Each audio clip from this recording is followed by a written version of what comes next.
Delimara Point, новое газовоз-хранилище, то есть это исчерпается, приплывет нечто похожее. Такое же здоровое, рассчитано на длительную стоянку и снабжение нашей электростанции свежим газиком. Вот, а это вот наша электростанция с новым, так сказать, газовым причалом. Новые турбины поставили. И, в общем, блэкаутов пока у нас больше не ожидается. А это у нас, собственно говоря, форт, куда мы сегодня и приехали. Народ собирается и туда-сюда кругами ходит. Thank you on behalf of Heritage Malta for joining us for this tour at Fort Delimara.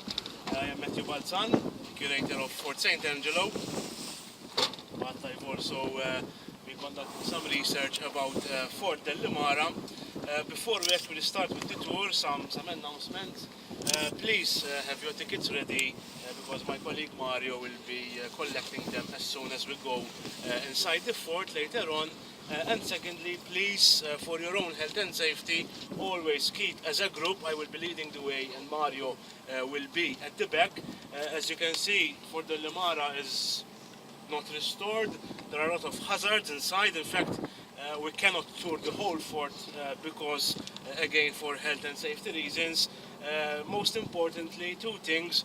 Wherever you see pellets, don't go near them. A pellet means there's a hole. It's either a water reservoir or several other pits. So please don't go near any of the wooden pellets which you will see along the way. Secondly, at one point in time we'll be crossing over in front of the gatehouse. There's a narrow corridor in front of the gatehouse up there. You can see we've put up a rope that is not a handrail, it's just a barrier. So please don't use it as a support when crossing over, but just keep and on the inner side close to the gatehouse. So start with the tour. Before we actually go inside, I would like to explain some things outside here, especially in regard to the context of Fort Delimara. Fortifications cannot be seen on their own just purely as an architectural feature, but have to be seen in context with their surroundings, with the geography which is around them.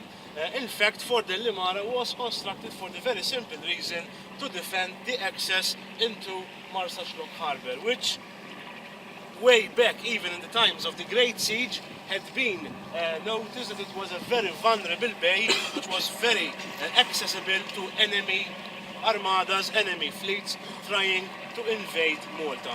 It offered a lot of advantages for enemy fleets to disembark over here in case of an invasion, as the Ottomans did during the Great Siege. In fact, they disembarked their troops along the Guthrie and Marsaxlokk coastlines.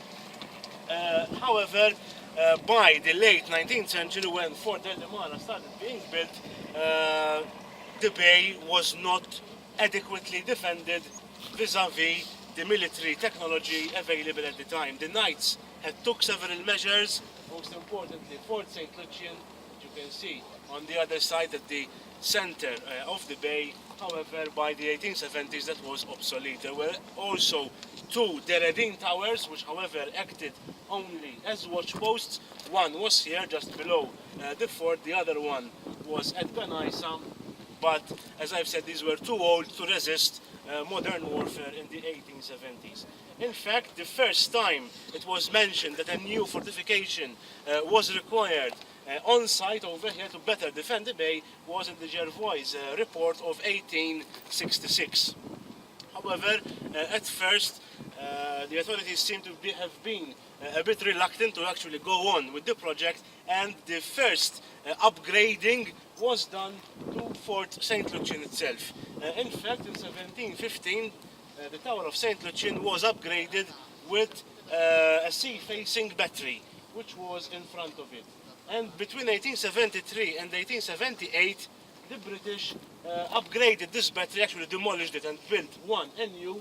You can still see from here, if you look just below the tower, you can see a massive low wall which is in the shape of a semicircle in front of the tower. That held 3 guns in casemates meaning guns covered with a construction, as some of the guns in Fort Delimara were actually constructed as well, and also another 2 guns on top. However, that was not enough. By this time, by the 1870s, the main purpose was to stop the enemy before actually going inside the bay. And Fort St. Lucian is well inside the bay. Therefore, the front line of defences had to be stretched further out. And that's why the final decision to build Fort Delimara was taken in 1873. At first, the proposal was to have in all 10 guns in the fort, 5 facing the sea to defend the coast and the access to the bay, 5 facing the land. However, by 1875 this had shifted and in fact it was reversed to 6 guns facing seaward and only 1 gun facing to the land. Because by that time even Fort Tassilch started to be constructed, and that was more inland, and therefore it could take care of the landward defence on its own.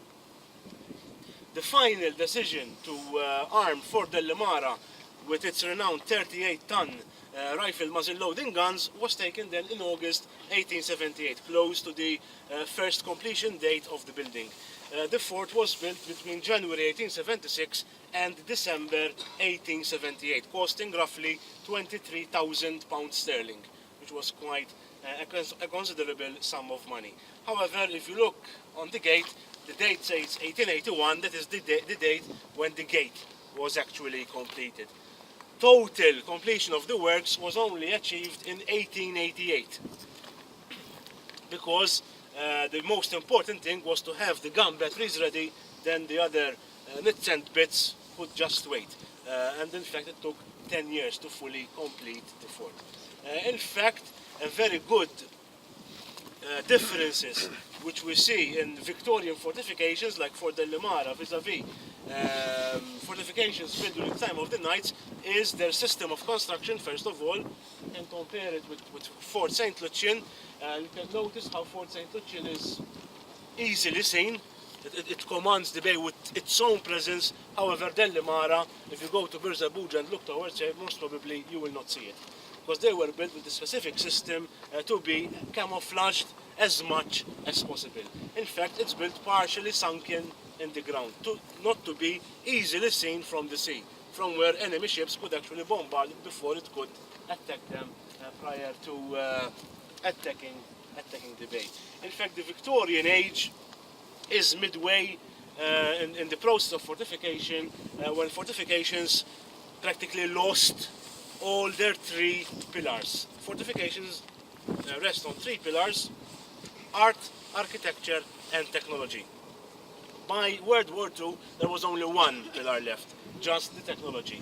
And in fact, in regards to the Victorian fortifications, we are midway from having 3 pillars to just 1. As you can see, Fort Delimara has no art. If you compare it, for example, to Fort Manuel, built in the Baroque style with all the detailed carvings in the rock and the stones, in Fort Delimara will see nothing of the sort. However, the architecture was still predominant, as you will see when we go outside. Forts still had an architectural system. For example, the Victorian fortifications were mainly constructed in a pentagonal or hexagonal shape. Delimara is an irregular hexagon. But from the 1880s onwards, for sure, technology was the main role. By technology, I mean the artillery, the guns, which are actually arming the fort. In the time of the Knights, the gun was seen as an addition to the fort. But by this time, the fort is an addition of the gun. The fort is just there to protect the gun, and not vice versa, because guns could defend themselves well enough, practically, by this time. Any questions? If you have any questions, please do ask me along the way.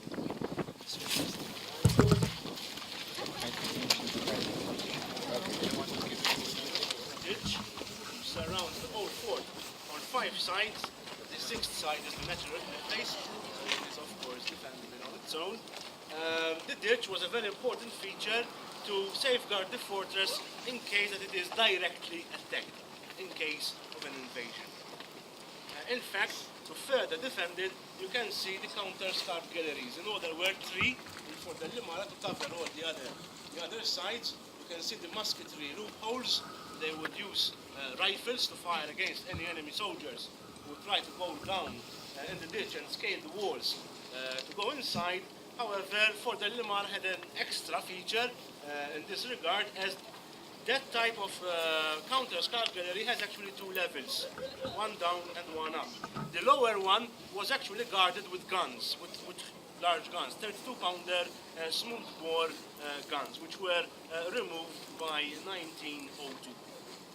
Also, there was a steel palisade on the outer side of the ditch to further prevent enemy from going down in the ditch, whilst there was also a different bridge than the one today. The bridge we are standing on was built during World War II. Prior to that date, the fort had a Guthrie bridge. A Guthrie bridge, named after a Scottish inventor, Guthrie, was a retractable bridge, which means it was not a drop-down bridge, but rolling inside. In fact, it worked with a system of two cantilever arms below, and just 6 men using ropes and with the effect of weight could just pull it inside onto railing system. And it would be closed and safeguarded behind the main gate. Furthermore, besides the musketry loopholes in the actual counter-scarp galleries, you can see a musketry parapet on the left side, on the front of the fort, to further defend it against direct attacks. The gate, which is the original wrought iron gate, that is a 1/4 inch armoured plate, which by the time was bulletproof, and it is then further stiffed with 3 inches of wood at the back.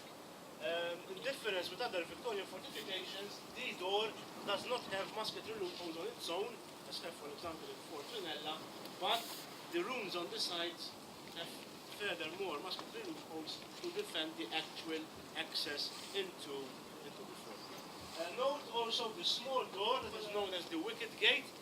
That was the normal gate in use for day-to-day running, because of course a gate was the most vulnerable area and they would not fully open it just for fun. So for normal day-to-day running, they would use only the small door to have more controllable in and out access of the fort. The whole gate would only be open when ammunition and supplies would be brought in. And of course, they would need more space to maneuver with these bulky items. And go inside this way, please.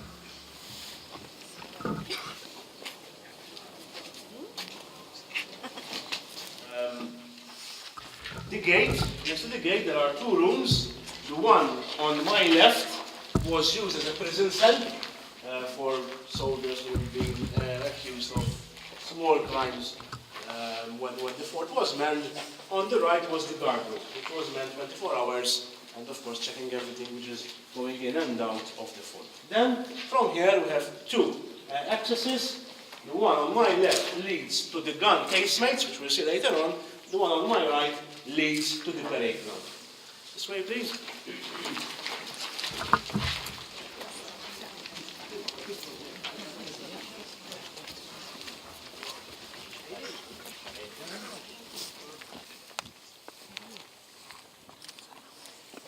So, here we are in the parade ground. As you can notice, it's quite an extensive parade ground. Fort Delimara holds one of the largest parade grounds of Victorian fortifications, but it is of this size for a very particular reason. Fort Delimara does not have a keep. A keep is a sort of a smaller fort built within the major fort, like for example in Fort Mosta, Fort San Leonardo, etc. Fort Delimara does not have a keep because at the time when Fort Delimara was being built, as I've mentioned earlier on, there was also the construction of Fort Assilch. Now, Fort Assilch is on a higher ground than Fort Delimara, and the military authorities realized that tas-silġ could also command Delimara. So why spend extra money to build a keep when actually you don't need it? You have one just a few 100 meters away. Because the function of a keep is to guard the inner side of a fortification. And that's why, therefore, there is a more extensive parade ground in Fort Delimara. The several buildings which you can see around were added along the years. In fact, all of these small buildings were added during the 20th century, mostly during World War II, when the fort was also used for accommodation as barracks for several regiments which were stationed in Malta at the time. In fact, as you might know, following its decommissioning in 1956, that is when total coastal defence was abolished throughout the British Empire, in the 1970s, then the fort was given away, was leased to be used as a pig farm. Thankfully enough, in contrast with other fortifications which had the same fate, it did not alter that much. Many of the buildings were altered from the inside, but there were actually no extra constructions except one, which is the second story on that building on my right. So, except that level, everything else is still original from when the fort was military functionable until 1956. Most of the buildings, however, as I've said, were used as barrack accommodation. There are several other specific constructions, however. For example, over there on the other side you can see a sort of a semicircular, semi-cylindrical construction. It is one of the main magazines for gunpowder, for the storage of gunpowder. There is another one on the other side. In all, the fort could hold 1,510 barrels of gunpowder, and also enough storage for 400 shells of ammunition, 400 rounds of ammunition. Over there on the other side you can also see several casemates. That was the Barrack Block. The original Barrack Block was capable of offering accommodation to 36 men. And the fort was at the time manned by the Royal Malta Artillery. A bit before it was manned by the Royal Malta Fencible Artillery, because then in the late 1880s the Royal Malta Artillery took over from the previous regiment. In front of the barrack block you can see a bulky wall. If we move more towards this side,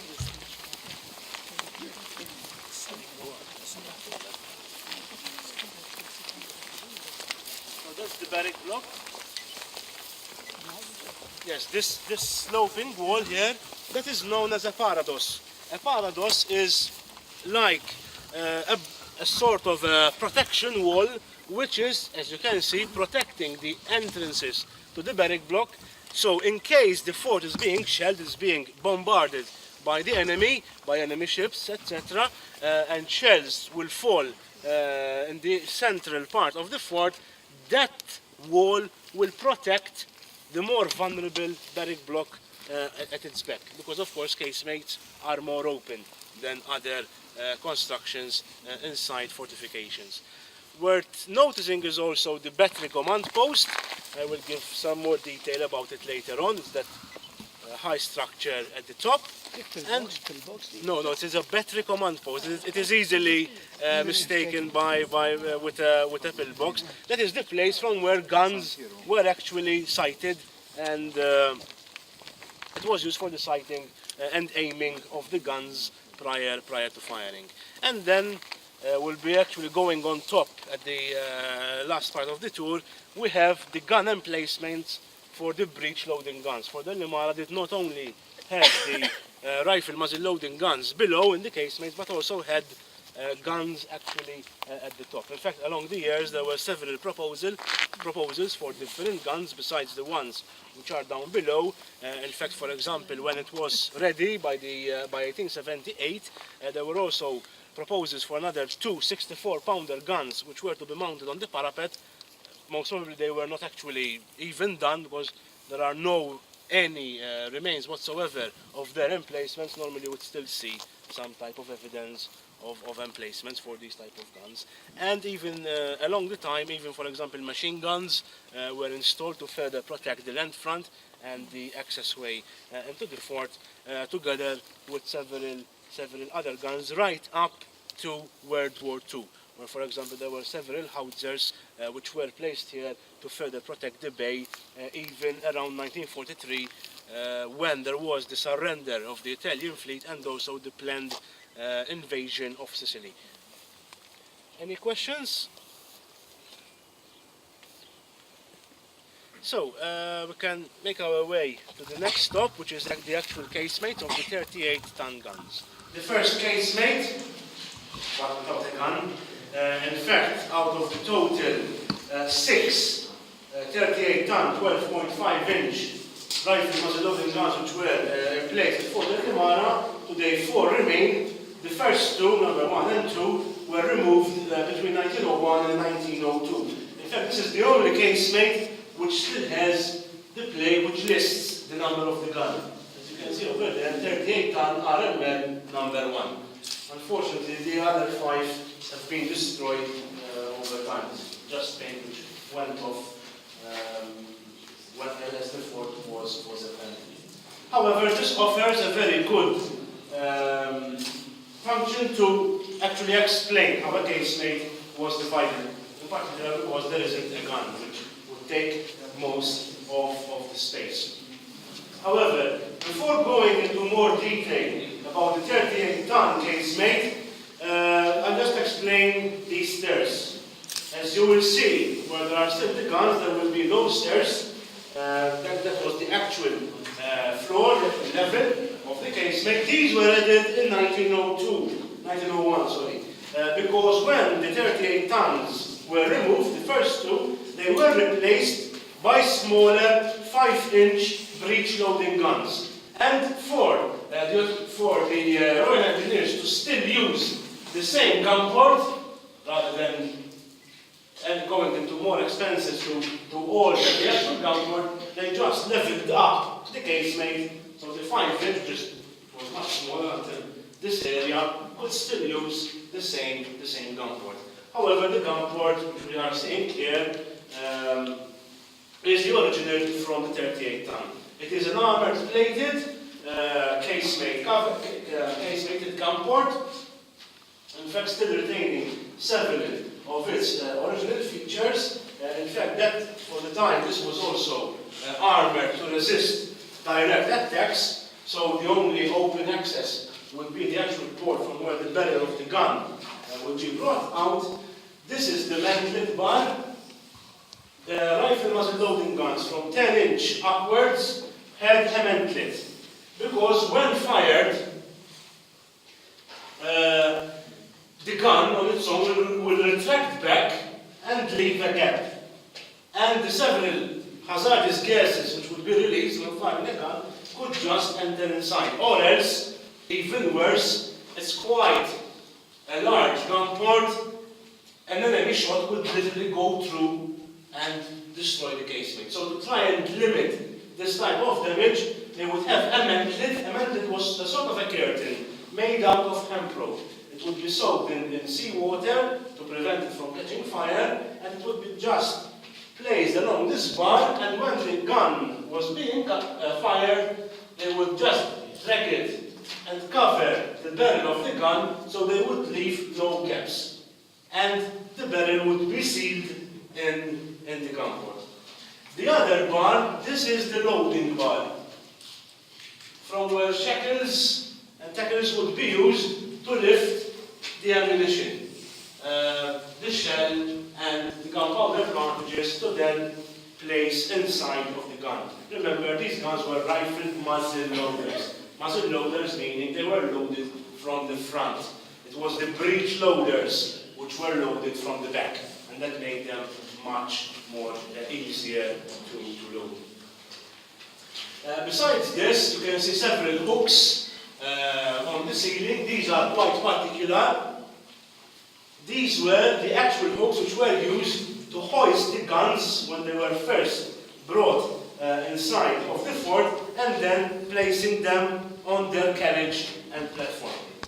This is quite a heavy-duty hook. The other ones, the small ones, were used to store the sidearms.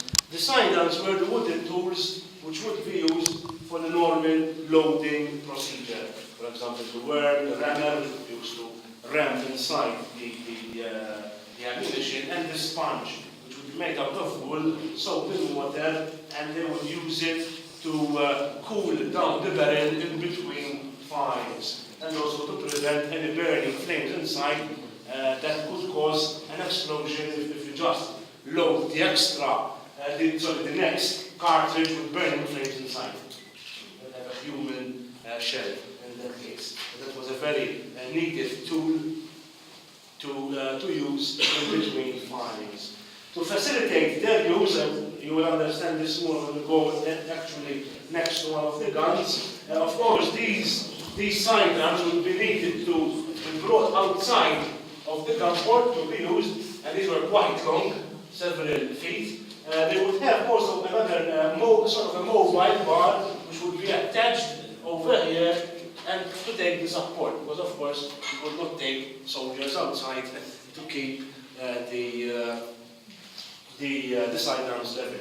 Something which I forgot to mention when we were on the outside is that the casemates from the other side, from the outer side, were seen as a sort of a disadvantage, because they were the only things which stood out. The rest of the fort was blended in the environment. As I mentioned, it was partially sunk in the ground. Vegetation was allowed to grow to blend it with the countryside, but the white limestone, coralline limestone casemates were a particular feature, and they could be seen from miles, literally miles away. They would just shine in the sun, for example. And in fact, in 1885, there was a proposal to paint them, to camouflage them, like normal bedrock, so they would not be seen. However, to my knowledge, this was never actually done, because I think by the time that the decision was taken whether to paint them or not, the rifle muzzle loaders became obsolete, so there was no need to do that in the first place. Any questions? This is a very good quality, very good. Yes, it's a very good feature for the Delimara, the status of the actual stones used. Even several, as I will show you later on, even several painted features are still like, you think they just painted them yesterday actually. This cross here, so it's one Yes, stone. it's one stone. Of course, here we are speaking, the works will be carried out under the supervision of the Royal Engineers, but then with probably local contractors do the actual job under the supervision of the Royal Engineers. Any other questions? I had that. Going further down, this is another interesting feature.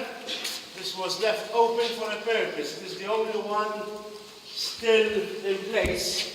This is the smoke escape.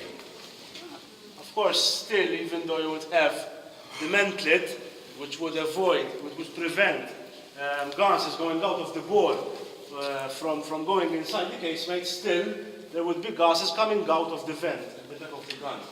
And that's why the backs of the casemates would be left open, so the smoke would rapidly just escape from the casemate before it becomes of a danger to the actual soldiers manning the guns. The other two were, however, roofed over during the 1890s when the 1910s, when some of the breech loading guns emplacements were built on top. So please will be passing on the right hand side. Follow me on this side, please.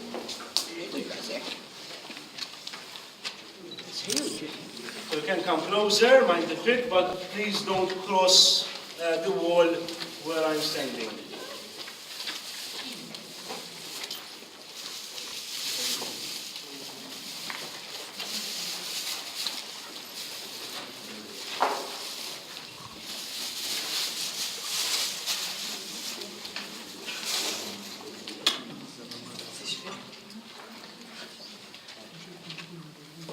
Everyone here, please.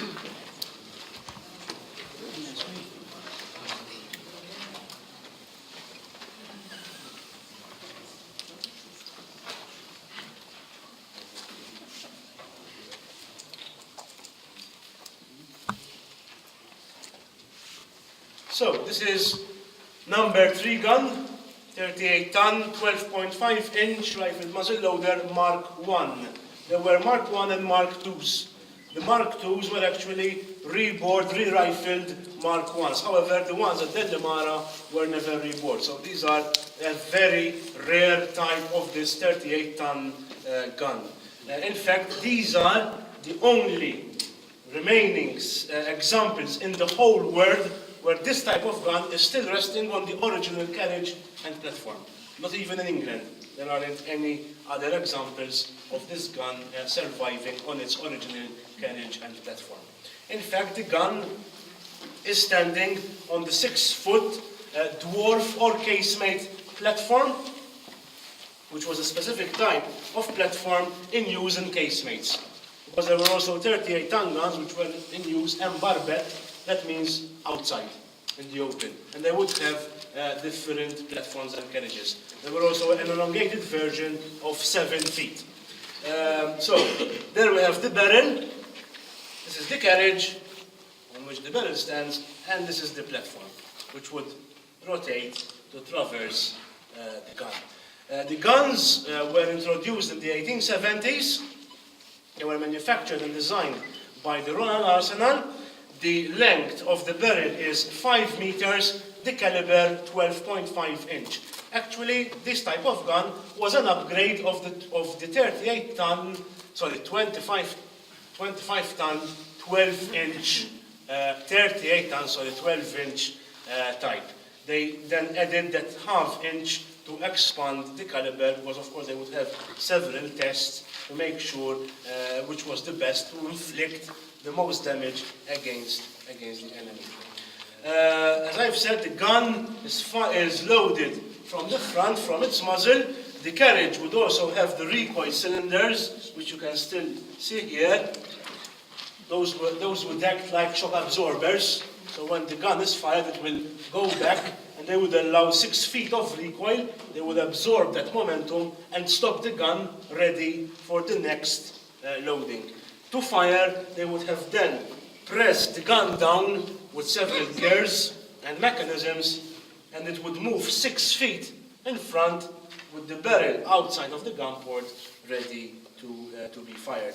The gun could traverse 160 degrees in its retractable position when being loaded, but when in firing position, it could only traverse 70 degrees, because of course the gun port, which is small, would limit the angle of traversing.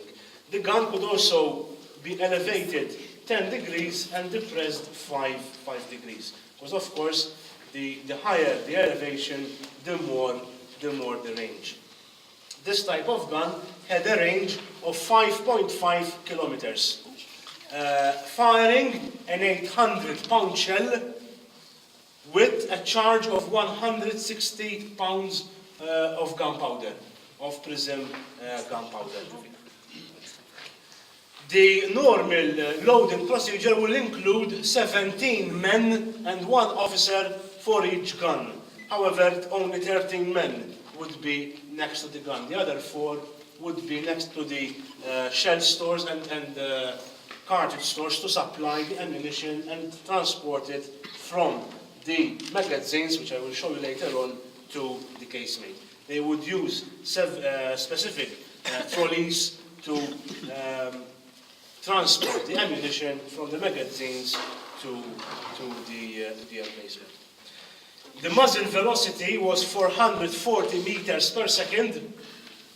A shell could penetrate 17 inches at 100 yards of armored plate.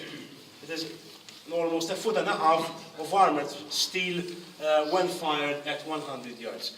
The actual construction of the gun consisted of an inner solid steel tube. The inside is steel, but the outside is wrought iron. In fact, all the rest is, as you can see, wrought iron.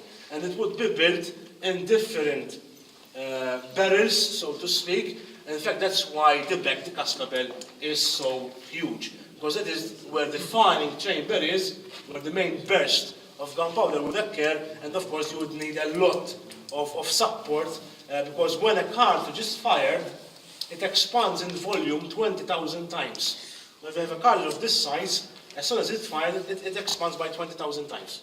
And that, of course, would cause a lot of damage. In fact, the main disadvantage of rifle muzzle loaders was their constant maintenance to upkeep them. They could not last maybe more than 16, 20 rounds, and they would need reboring, re-rifling. The gun is also rifled. That would allow it to fire a pointed shell, which would go out spinning, and that would increase both accuracy and the range. In fact, the Mark I would fire studded shells. It has 9 grooves on the inside, 9 rifling grooves. The shells would have studs, which would fix with the rifling grooves as soon as it is being rammed inside until it reaches the firing chamber at the back. The Mark II could fire studless shells. It would be fired by using a common friction tube. The vent was axial. This was the vent, which would lead into the firing chamber. They would insert a glass tube, which would have a piece of flammable material inside, attached to a lanyard, that's a type of a long string. When the order firing is given, they would just pull the lanyard, the glass tube will break, it will cause friction and ignite the gunpowder. To load, however, it was quite a difficult procedure, because soldiers had to bring the ammunition with trolleys up to the front. The cartridge, the gunpowder cartridge, would be divided in two, 80 pounds and 80 pounds, because they would be carried on the shoulder.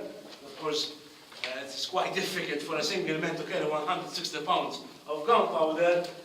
He would just go in front of the bore, his back to the gun, push the cartridge inside, and then they would ram it inside. Next, the shell, which was much heavier, 800 pounds, would be attached to tackles, hoisted with the loading bar, as I've explained, and then again rammed. The gun would be pushed forward through the gun port. It would be sighted. They would have several sighting apparatus and mechanisms on the side and on the barrel, so that the officer would know that the gun is accurately aimed, and then the order to be fired would be given. To further enhance the aiming, because of course casemates are quite restricted as to the sighting of a target, they would also have the pressure rangefinders on the roof, and then it would either through communication tubes between the upper part and the casemates, or as with a messenger. It would just run around carrying orders between the pressure rangefinder system and the actual casemate. Something that I forgot to mention, when firing, the Mark I fired with the friction tube, but the Mark II could also be fired with an electric shock. And they would have special batteries which would be brought here to cause the electric current to ignite the gunpowder. However, this type of artillery had a lot of disadvantages. For example, a very big disadvantage was the high cost. This gun would cost 7,350 pounds sterling, everything included, barrel, carriage, and platform, and 100 rounds. Although the breech loaders, which were invented later on, were actually a bit more expensive, they were more technologically advanced, however, they would have lasted longer. They were too expensive for their upkeep.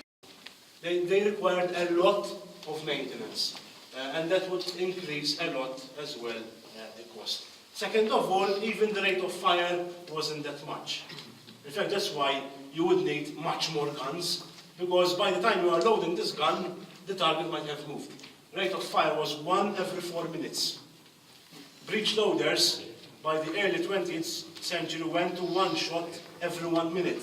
That's 4 times quicker, which would make a lot of difference. In fact, that's why, for example, although we had in Delimara, we had 6 rifle muzzle loaders, by the 1930s there were only 2 breech loaders, because 2 guns could make the work of 6. And although individually they would cost more, but it's better to have just 2 guns than 6.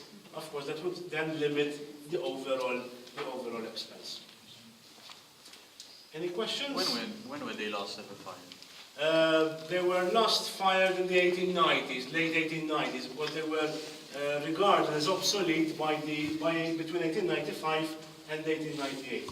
So probably it was in that time frame that they were last fired. They were listed for removal in 1898. But as we've seen, only the first two were removed, and that was quite a providential decision, because of course they removed the first two which were closer to the gate. It was much easier. But when they came to these ones, they said, listen, it would be much more expensive to take them out and scrap them rather than leaving them here. We're not using the casemates anyway, so just leave them here. That's the same principle why the gun at Renella has survived. Because it was much more expensive to scrap it rather than keep it in place and just abandon it.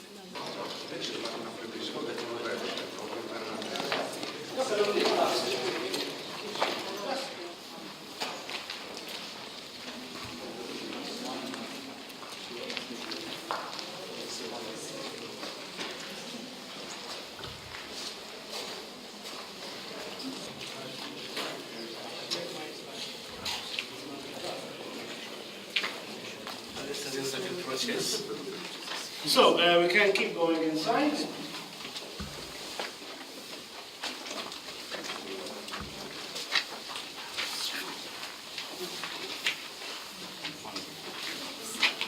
So here we are inside one of the gunpowder magazines.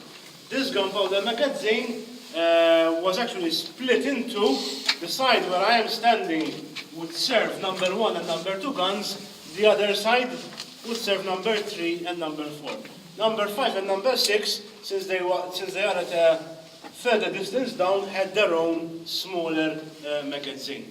You would have the central magazine here with the issue hatch, and then further other issue hatches which would lead to the main passageway where the cartridge could then be transported to the casemate.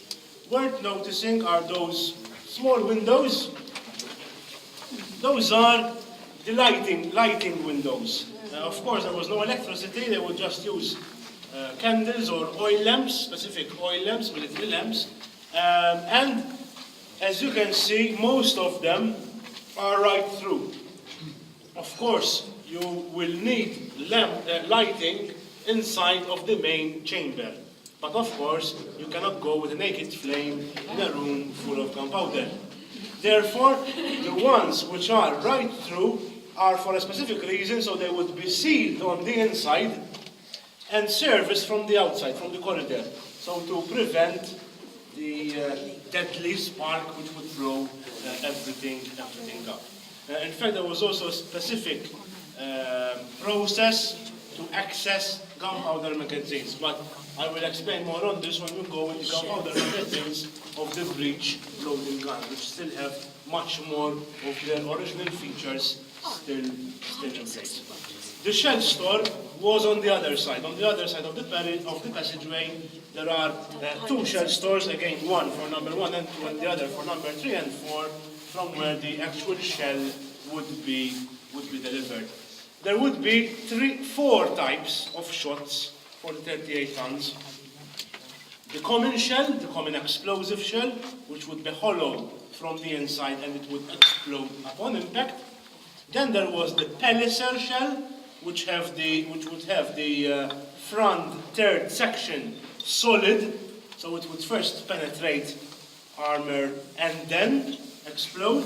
And then there was the shrapnel shell, which would be filled with small lead balls inside, and there would also be the case shot.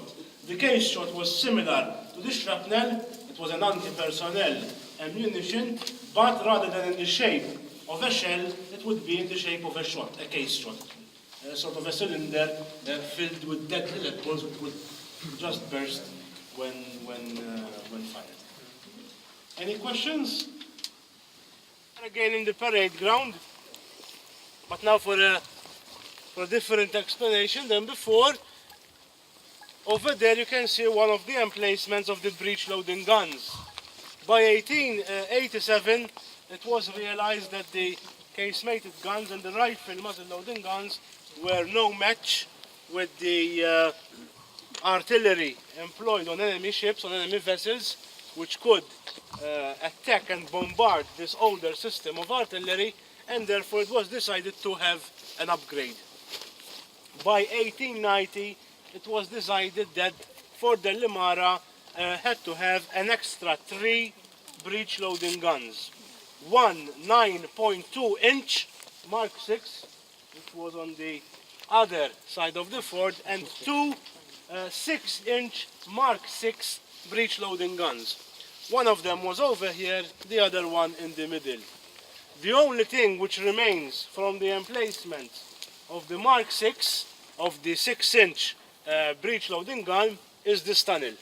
That was the actual access to its underground stores and magazine. This is because then later on, as I shall explain, these guns were again changed, and therefore their emplacements were taken over by newer ones. The work was completed in 1892 at an extra expense of £8,000 sterling for the construction of the 3 emplacements.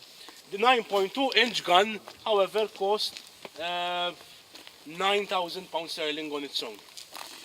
One gun was even more than the whole construction of the emplacements. But as I've explained, it was more durable in the long term, and even much more efficient. First of all, the rate of fire.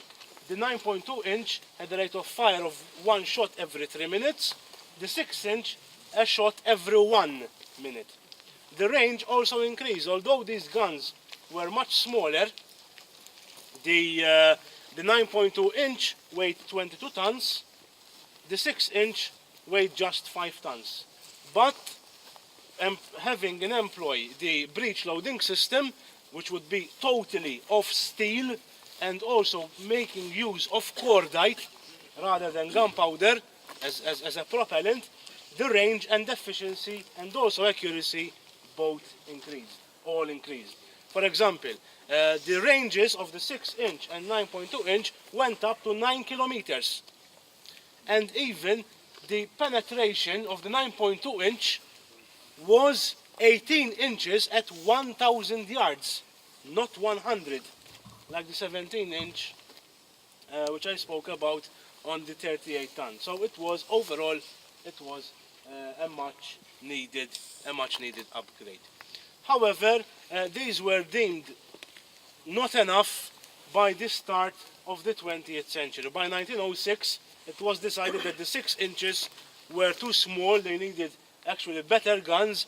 In 1907, they were dismantled, and by 1913, all the previous guns were removed and replaced by 2, again 9.2-inch, but Mark 10, a further upgraded version of the 9.2-inch breech loading system. This again increased the range, which went up to 14 kilometers. Even the muzzle velocity, the 38 tonners had 440 meters per second. The Mark 10 9.2-inch went up to 800, almost twice, whilst the previous one had roughly 600 meters per second. And that, of course, would increase the accuracy, even hitting, of course, the target at an earlier time. A major advantage was that the 1892 guns were mounted on hydropneumatic carriages, which were disappearing. So the gun would just literally be elevated with a special mechanism, then retracted back down, being loaded to be in cover, and then taken it back up.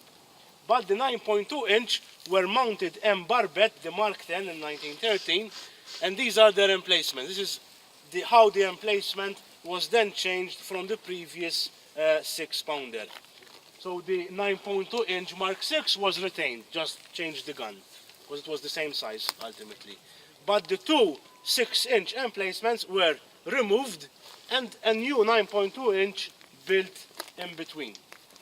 The barbette mounting would mean that the gun would always, the barrel of the gun would always be visible. It was not retractable or disappearing, but it could rotate 360 degrees. It could offer much more wide arc of firing. And that, of course, was another advantage. As I've said, they were more accurate even also, besides using smaller ammunition. For example, the 6-inch fired a 100-pound shell, whilst the 9.2 inches always fired a 380-pound shell, which were in size half as the 38-tonners, but yet still they could inflict more damage because of the system of firing. It doesn't mean that the larger the shell, the more the danger. Normally it is the other way around. The more technologically advanced is the gun, the more damage will be inflicted, regardless of the size of the shell. Any questions? So we can go inside the ammunition stores of this 9.2-inch emplacement. Look over here.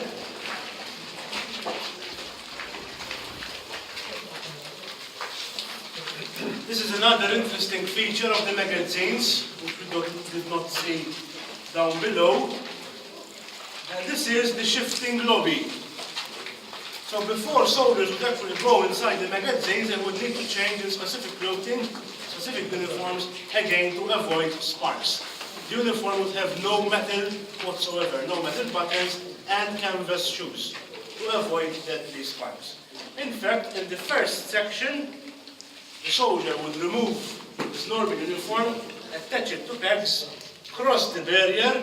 There would be a wooden arm who would lift it up, cross over to the clean area, change in the magazine uniform, and then can access safely inside.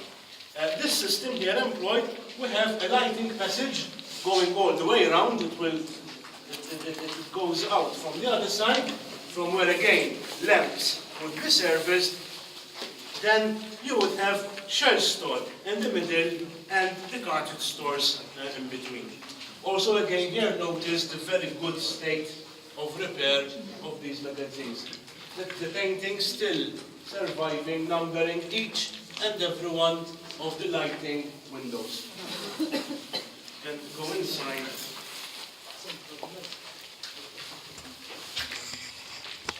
Before going further up, again, we have a bit of a narrow passage, please. It's very short, but narrow, please be careful. When crossing over, many of you are wondering, this possibly is the base of a 64-pounder rifle muzzle loader, which was employed here to further protect the access to Fort Delimara before the gatehouse was built. Because of course now it is obstructing half its line of fire. The gatehouse was built a bit before World War II. This way, please. These vents, which were originally constructed in 1913 to mount 9.2-inch Mark 10 on Mark 5 barbette mountings, as I've said, could rotate 160 degrees. However, by 1938, this system was again deemed not appropriate. In fact, the exercises of 1928 had exposed a situation known as steel choke. The guns were too old again by that time, that when firing after just 16 rounds, the tubes, the inner tubes of the gun literally moved forward because of the constant firing. Of course, 16 rounds were not enough in case of war, so again a decision was taken to again change artillery. This was dragged a bit because it was only put in place in 1938. Two 6-inch Mark 7 were brought over from Fort Venice and mounted over here. And these were manned by the Royal Motor Artillery, who actually placed them on site in 1939. And they were the only artillery in use in Fort Delimara constantly during World War II. As by the late years of the war, there were other movable artillery which were brought inside to offer more extensive defense to the bay. In fact, what they did, they built a smaller emplacement inside the original one. That's why you are seeing this sort of smaller circle inside. There would also be the ammunition recesses all along. So of course they would not bring the ammunition one by one up from the magazines. They would bring a lot, put them in the recesses, use them, and then give the orders to bring over as time, as the firing goes by. These guns remained here in place until 1956, when the fort was finally decommissioned from military use. By 1912, as well, when the original 9.2 Mark 10 were mounted in place, there was also the construction of Fort Venice on the other side of Martha's Lock Harbour. In fact, that was built because they realized that by then Fort Delimara could not command the whole harbour on its own, and therefore built another fort, which was actually the last Victorian fortification to be constructed in Malta. Here you can see a better view of the battle command post. That's its front section, from where they would have an unobstructed view of the coastline and all the sea, from where they could spot and target any enemy vessels approaching, and of course take care of the aiming of each of the guns, even including of course the breech loaders by 1939. During World War II, Fort Delimara was never used in anger, so these guns never fired. These were anti-naval, they were not anti-aircraft. However, just below us, in front of the lighthouse, there was built a heavy anti-aircraft battery, which had 4 heavy anti-aircraft guns, 3.7-inch, mounted in there during the war. Any questions? By the way, by this time, the 6-inch retained the same particular features of the other 6-inch. The previous ones in the 1890s, they still use a 100-pound shell, but now definitely used cordite, which would increase the efficiency. However, the rate of fire went up to 5 to 7 shots every minute, from 1 shot every minute. And even, of course, had the normal increasing in ranges as well.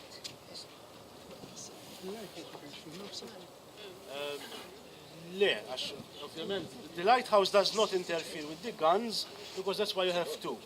Of course, yes, it would affect if you have, there would be a bit of a blank space, but overall it did not cover. Rest assured that if that would have come in the way, they would have removed it. Any other questions? So, we're again back at the entrance. The last thing I would like to explain is this passageway, which is on my left-hand side. That is, for the Delimara had circular underground passageway, which would link all the different sections. We've been through the first part, which leads to the guns. And that, after the number 6 gun, would lead up to the Barrack Block. This was the other communication passage, which led again to the Barrack Block, but from the other side. So the underground passageways would link up and meet on both sides of the Barrack Block.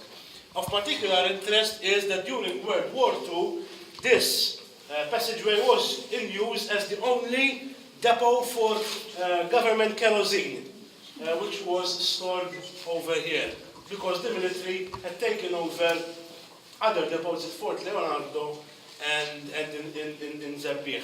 And in fact, there was a bit of an argument between the Shell company, which owned the kerosene, and the military authorities who wanted it outside of the fort, first of all because of the dangers if it is hit, and secondly because they wanted the space in use for barrack accommodation. Any final questions? Was it hit during the war or no? No direct hits, no.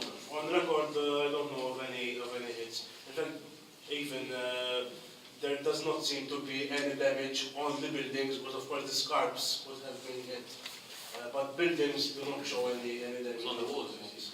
On the outside, you see the shrapnel, no? Shrapnels, yes, because I mean in direct hits. Direct hits, there are no movements, but yes, narrow hits. And then shrapnels, yes, but there were a lot of bombs dropped over the area because of the Untitled Battery just next door. What happened to the last artillery that was here? Sorry? What happened to it, the last artillery that was used here? The last? Artillery here. So, it would be scrapped. It was scrapped. It was Yes. Okay. So it was not stolen or anything. But that could be easier, much easier taken outside than the 38-ton ones. At the time when it was the fort, who represented that threat to Malta? Like, Well, at the time, or you had, like it was a for few years. unification. It was a few years after the opening of the Suez Canal. You had the unification in the 1871 of Italy and Germany, and also France, which had interest in Egypt. So there was the Egyptian campaign in 1882. So mostly France, Italy, and Germany were the main threats. And to a certain point, even Russia, because it had access to the Crimea and the Bosphorus to the Mediterranean. In fact, these fortifications were all built to safeguard the link between Britain and India through the Suez Canal. That's why they were built in the 1870s and not before. Because before the Mediterranean wasn't that much in use as after 1869. And there were not that much competitors competing for the same area on the sea. And therefore, they needed to safeguard it against potential enemies. In fact, these were just done for caution, just in case. None of the Victorian forts were used in their time. There was no war. They just provided a lot of employment to the people of the time. Any other questions? So thank you for joining us. Hope you've enjoyed this tour. If you're interested, we are now holding tours at Fort Delimara regularly, and you can always check our website, heritage.org, for any other events, not only on Fort Delimara, but on any other of our events in our other sites and museums. Thank you, and I hope to see you for future.